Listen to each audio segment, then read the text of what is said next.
This is Jeff Timberell, Director of the Southwest Florida Real Estate Investment Association.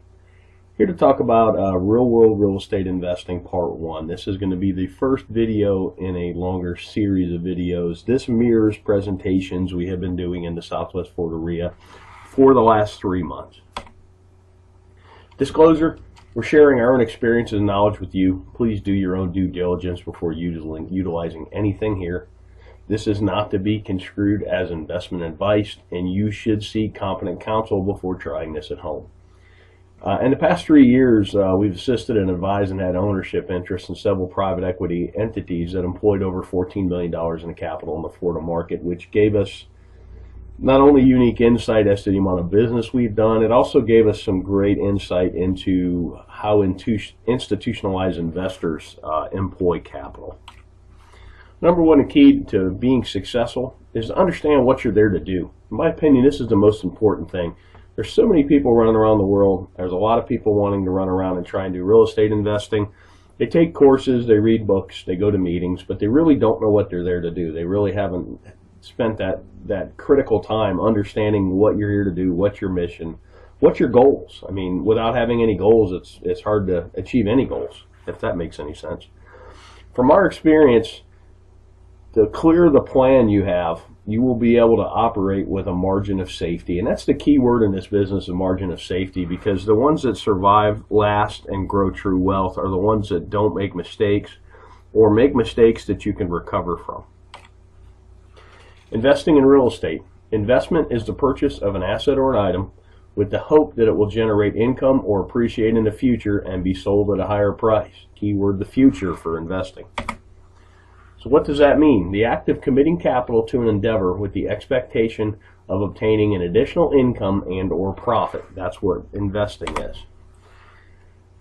Something I've learned over the years is kind of like a narrative. It's a why in the road when you're talking to somebody that's in real estate. Are they a trader or are they an investor?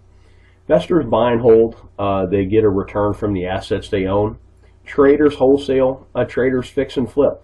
Nothing wrong with it. I do it. I've done it in the past. I'm trying to do it again today. I'm doing a marketing campaign as we speak, looking for contracts to wholesale. With that said, it's two different narratives and even two different valuation processes, investor versus trader. You need to recognize the difference between the two. Basic questions for an investor. How much capital are you employing? What's your desired rate of return? When are you going to need this capital back? And then what's your risk tolerance? Those 4 questions are how you determine what you're there to do. Then we'll talk about capital. There's an opportunity cost of capital, and particularly when you're raising capital, which I've been part of some private equity raises, you really need to understand what other opportunities are out there for investors, because generally why would you buy a piece of real estate that pays you 2% a year with all the headaches associated with that, when if you could at the same time own a CD at 5 with none of the headaches. Give you a chart on 10-year T-bills, talk about opportunity cost.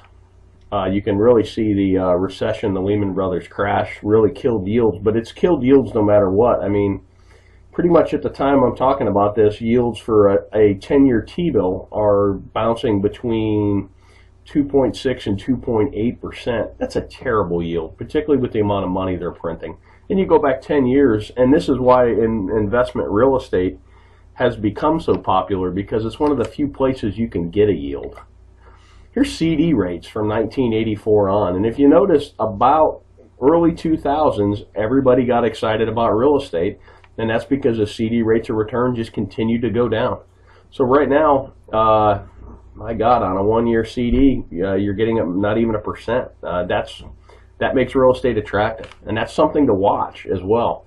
As CD rates and other rates on financial instruments go up, real estate may not appear as sexy, particularly to an investor who bought in the valley and bought right and has quite a bit of gain on the table. So opportunity costs in the real world. We already kind of talked about this.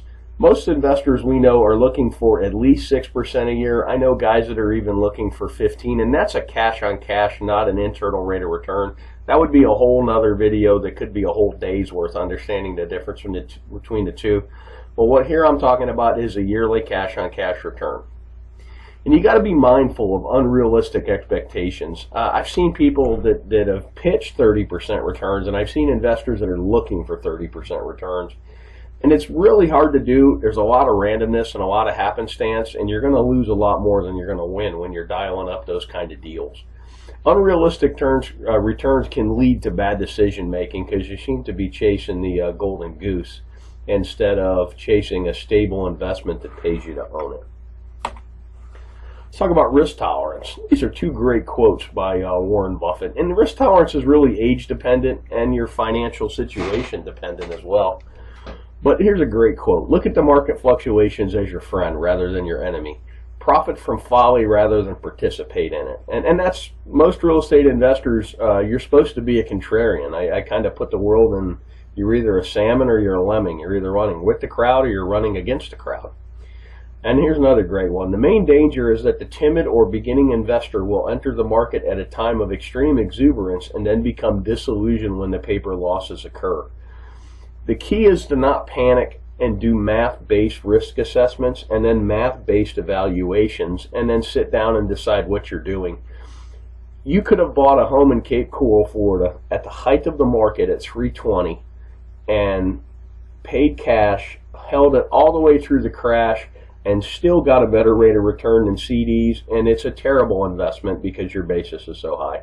Or if you trade it out, you would literally be losing money.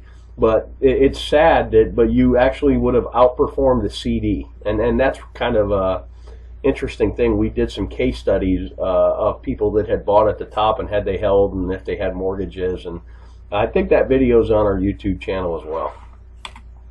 Thanks for watching. You can always check out our website at swflreia.com. There should be a link at the bottom of this video.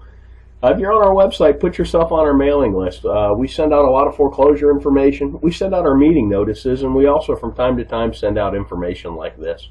I hope this information is useful to you, and make it a great day.